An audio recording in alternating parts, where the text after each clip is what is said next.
We're taking our 1985 Toyota Supra across the country to run two of our favorite rallies in a doubleheader weekend. But the algorithm says we need to take a few episodes to get there.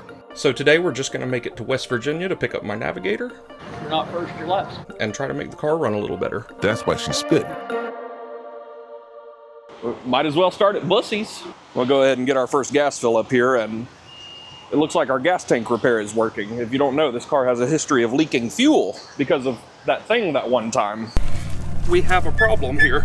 First thing that can happen is the tire lodges itself into the fender. Dripping fluid, oh, what does it smell like? It's gas. The wheel booped it and knocked off a chunk of rust that some holes here were wearing as a hat. I've already attempted a repair. That did not do the trick. Sale canceled, what the fuck? Why are gas pumps still annoying to use? It is the future. It is absolutely pouring out here, and this thing does not want to cooperate. How is it that I can hand my card through the McDonald's window and they just boop, and it's done, but this wants to fight with me? Okay, cool. No wash. Anyways, I've spent the last few weeks getting this car ready for this trip specifically, and one big part of that was getting the gas tank sealed. Jesus Christ, it's getting worse. Whack. Anyways, we got the gas tank sealed up pretty good. I JB welded a lot of stuff and normal welded some stuff and ran a thing of tank sealer around inside of it and brushed it on the outside. So if it leaks at this point, whatever happens, happens. I'm done. We just leak fuel permanently if it happens again. Come on, little buddy. Let's see how much it takes, because I know the gas light just came on as we were getting off the exit. It's gonna be a good day. All right, that only took 10.7 gallons, which would imply that there's like 3 gallons left in it. So I think we're actually getting pretty good gas mileage. I'm gonna stop rambling about that and get out of this rain. Let's get moving. Jesus Christ. Can't see fucking shit out of this thing. Between this rain and all of Tyler's, there's just half of a Mustang in the back of the car. I guess Tyler's closest parts source with a matching color for the most common damn sports car on the road was next to my house. So I'm transporting an entire half of a Mustang in the back of here, along with all the tools and supplies for the rally. So it's a little cramped in here, but it's all right because we got some Buc-ee's cashews. So we're gonna make it. Let's see how the rest of the day goes. We still got about 8 hours to Tyler 1's house, so let's see how it goes. The miles seemed to drag by all the way across Tennessee, but one hell yeah dude later, we had ditched the storm and arrived at our next stop. Skipping right over Tennessee, we've made it to my favorite gas station, the one I like to refer to as Kentucky's. 200 more miles to go. Let's see what our gas mileage looks like. All right, we're at 12.1. I did have to stop and put a gallon in because the gas light came on about 20 miles short of Buc-ee's, and I don't need range anxiety on top of normal anxiety. So 12.1 puts us at an actual 13.1 over 283 miles. Hey, that's pretty good. Let's get moving. 200 miles left.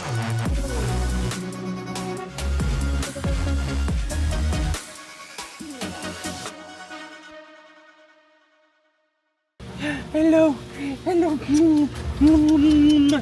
What a sweetie. The only sweet Dalmatian that anyone ever had. Hey, you don't smell oil, do you? There's lots of oil down here. We made it to Tyler's rather large garage. It'd be neat if you could actually use all of the space, huh? We're spring cleaning. Why you got half a Mustang in here, huh? Because West Virginia is polluted with deer. I smashed one about 2 weeks ago. We got the GT500 front end over here and GT350R fenders. It's gonna be a cool time. Big things coming for the build. Get your big ass door out of the back of my car. Yeah, we need to do that. Oh yeah. There we go. Sweet. You can set this literally anywhere out there. Hey, is that a rally truck? Yeah, it's got a new starter and a new oil pump in the front seat. Hell yeah, in the front seat. That's where those go. Yeah. Hey, what the fuck is that? That's my buddy's Mustang. Oh. That's a 5.0. Oh, it's a 5.0? Lame. Doesn't even have turbos. Hey, sir. That's real not good. And this side's even more. Oh my god. Yeah, that's why I needed a door. This one looks like somebody grabbed a sheet of paper and wrinkled it. My guy. Aluminum's okay once. I mean, if it's little stuff, but if you're doing actual dense. So you've got the GT500 hood and front bumper. and GT350R fenders, they got a little pocket in them. Oh yeah, the fenders are different on those too, aren't they? Yeah. Neat. Big things coming for the Mustang. We need to check timing on this. It became very apparent in stop and go traffic in Atlanta that Idle is not happy. Were you able to find a timing light? Yeah. Hey, I like the little the new wrap stuff. We'll see what that does. The hood wrap is cool. Yeah, I just made it match the Miata a little bit. I like it. That's all I did. I was gonna do some on the sides to match the Miata too, but then I remembered I'm prepping this for paint as soon as the new shop is up, and that would just be a bunch of money in vinyl to rip right back off and throw in the trash, so. Good copy, Yeah, let's take a look under here and check this timing. Hey, you know you sit really far back in this car. I don't know that I could drive on the way up. You probably couldn't. Most people can't drive this car. I made it so that I fit in it. And that is incompatible with most other people. I'm what they call built different. It's just running a little bit funky. Whoever put this back together didn't do quite as good a job as whoever took it apart. So I played with the timing just enough to get it to run and idle decent. And then drove it 10 And hours. then I just drove it 10 hours here. So I don't know if it's advanced or if it's like me, but it's a little off one way or the other. Where'd you put the light at? I Right don't there. know. I've already lost tools. It's so easy to lose things around here. So what do? You were hooked up to positive and negative. We're gonna break the rules and read the injection. Cool. Instruction, You gonna read that? I think. Yeah, I'm not really the best reader. All right. And this is supposed to just pick up the signal for the #1 spark plug. Yes, and from what I understand on how timing lights work, I've never used one, but I think there's a mark or something. There you is. put. So I've already attempted this with a really shitty one at the house, but I blame the timing light for being 50 years old. Okay. So what we're gonna do is with it running, we're gonna turn these work lights off. Yeah. And we're gonna point this at the crank, and I've actually put a dot of blue nail polish on the mark, so it's even easier to see it. So yeah, we'll just start it up and let it idle and see if we can find that. Make sure I didn't leave it in gear. I like Andy's car. Yeah, that's how it starts and kind of runs right now. Less than desirable. Hey, but this is working. Turn off these. Ooh-wee. I don't see anything useful from this. Oh, you know what? I do. I think I do. And it is on the 10 that it should be. Yeah, just barely. You can see the timing mark at the 10 perfectly. Okay, I'll touch the stamp. Is that easier? Yeah, you see it? Barely a little indent right up under the 10. Yeah. Thanks. Hey, that sucks. That means it's good. Okay. That means our problem is not the thing that was the easy fix. What do? Yeah, I mean, we can't find any vacuum leaks. Ignition timing is exactly where it should be, which is by pure fucking luck. You want to pull a spark plug and check gap? Yeah, let's pull a plug, and one, we can check the plug for if it's too rich or too lean, so we can tell if we're looking at computerized problems or a vacuum leak or something. And we can also check the gap and see if that's right, because if it's gapped wrong, it'll cause similar. Yeah, I mean, I didn't gap them. You think they should have been gapped before I throw them in there? I've never gapped a plug in my life. I just buy them and throw them in. Some cars are forgiving. I don't know how forgiving this model would be, so it's kind of... All right. Let's see what they look like. All right. I guess we're going to pop some plugs out and see what they look like. Very cool. Very cool. Very cool. It looks like a spark plug to me. I think it might be a little rich. I don't know how to read plugs, so... That's why I come to the expert's house for this shit. You want a confident opinion on maybe that's fucked? We got you. Yeah, we're gonna pull the rest of them and look for anything else obviously stupid, but it's also perfectly drivable as it is. It just kind of sucks idling. Burn that bridge when we get there. What the factory gap for this is? Nobody knows. From what I'm reading here, this plug recommends a gap of 0.039 to 0.040, which we're 0.037 right now.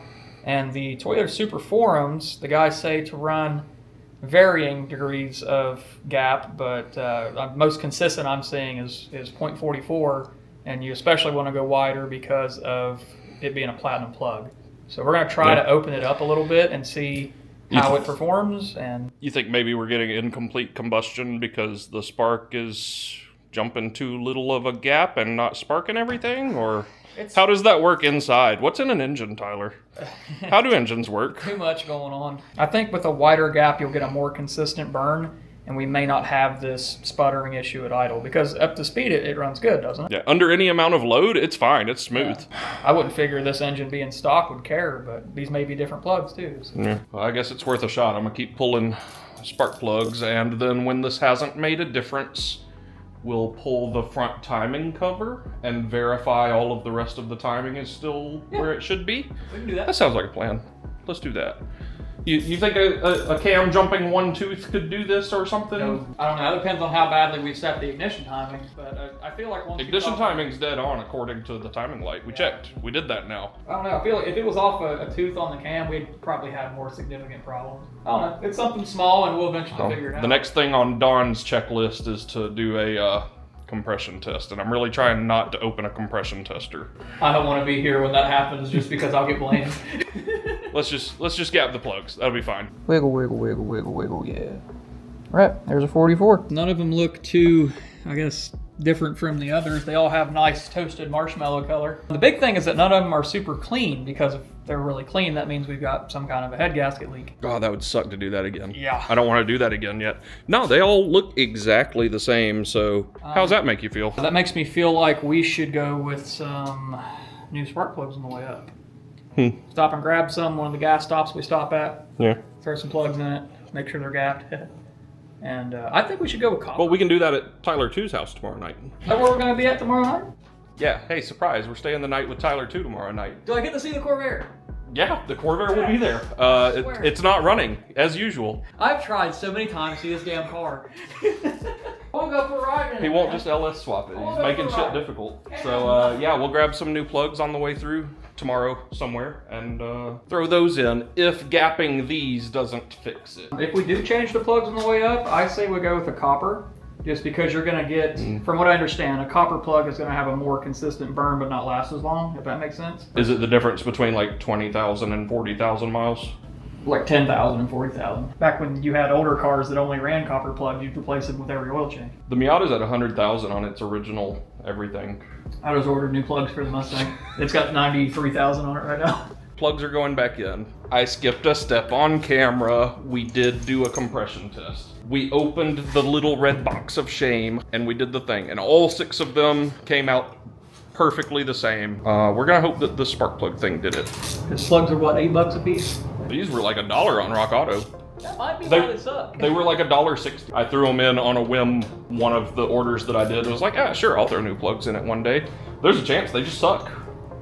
Hey, take a break from that and let me show you a couple of the things that I did to the Supra since last episode. You guys remember last episode was the big episode where we pulled the head gasket. You know, I did basically all the work. I got it all taken apart and then I put it all back together. I did some more stuff. Complained about my back. That's what I did. Yeah, he just sat around sipping lean and complaining about his back the whole time. So one of the biggest things that I did, I want you to see this. I'm really excited about it. This box right here. This is an aux beam 6-gang switch panel. Come look on the inside. Stop doing productive shit and come look at my toy. Okay, sorry. Right, so turn the key on. Hey Yeah, there. that's far enough. Under the head unit there, look at that switch panel. Hey, Isn't that neat? that says underglow. Okay, so ignore that button. That one's not wired up yet. But, so the heated seats were on their own little individual rocker switches. Put what it looked like here. Also, there were extra USB ports for the passenger side. Where are they, Tyler? Where'd they go? Hidden USB ports inside, and the Rabbit Box hardwire is in there too. I like that. We deleted the heated seat switches and can add other switches as we please. Hit that interior light button. Oh, this is nuts. Yeah, so when we're out recording and it gets dark and that 360 camera up on the dash doesn't know what the fuck is happening because it's pitch black, we can push that on. Hey, guess what happens if you turn that on while you're driving down a dark road? Probably can't see You it. die. I almost died, Tyler. Do not turn on the sun while driving. So what it does is that switch panel feeds to this box here. You just open it up. Boop. And you can see I've taken up 3 switch places. There's the heated seat, and the interior light. So when we do the underglow, you just tap onto the next one. And then when I put a fucking train horn on it, you tap into the next one. and it's already pre-rigged to those switches in the console. That's cool. I want to get one of those. Being as modular as it is, I'm getting one for the truck, I'm getting one for the Miata. We're gonna get more of those. That's really cool to have. What else did I do? I did something else that I wanted to tell you about, but I've now forgotten. Oh, the gas tank. Oh yeah, that was a whole mess. Not much to see there. It doesn't leak now. I hope. Sealant and JB Weld and also actual weld. Oh, there are globs of JB Weld in there. Hey, shit, my for name's sure. on there. What the Hey, what in the shit? When did that happen? What? I don't know. I just be doing shit. I told you I did some things and I don't remember them. I didn't know that you did that. Yeah. Do you know how long it took to weed these stars? Oh God, one of them's missing. Oh, cool. I've never had my name on a race car before. And if Bryson starts to get ahead of us, all we got to do is pull up behind him. Oh, the gas tank is holding up good though. It's on a scale of 1 to leaking, like 0. I need some love. We need to give us some love. Yeah. Paint job, makeover, some new fender flares. But I don't want to love it too much to the point that I'm then afraid to rally it. No, just love it as much as you can and rally it anyways. Yeah. Make it a show car and rally it anyway. Things like the rust all starting to peel on the sunroof. That's starting to bother me a little bit. We're going to prep it this summer. I'm sure of it. You gonna let me paint it? I'll let you paint it. I don't give a shit. I'm about to do all this paint work. You'll be able to see my work. Bring it down and we'll spray them both at the same time. I don't know. I don't know what's worse, white overspray on your red car or red overspray on my white car. Oh, do you think I'm painting this red? Damn, plum crazy purple. I can't wait. It's going to be so good. What are you doing just fucking off? You got these plugs in yet? Brother, you told me to stop. 12 seconds later.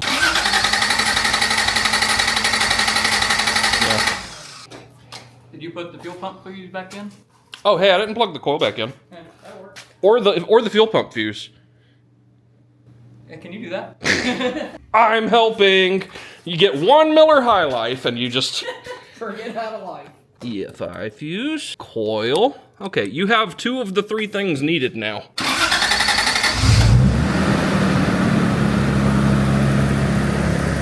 Just let it sit for a second and see if it starts to sputtering again. Yeah, I don't think it did anything. Well, better go eat some sketty. I'll make it sketty. You make it It's sketty. gonna be good, it's new. Why you treat me so good? With the car not running any better, but still probably good enough to run a rally, we drive through all the boring states to make our way to the Rally Master's house to get a full tour of Sealed Beam Rally Team's facility and a little bit better of a diagnosis. Gavin has a thick urethra.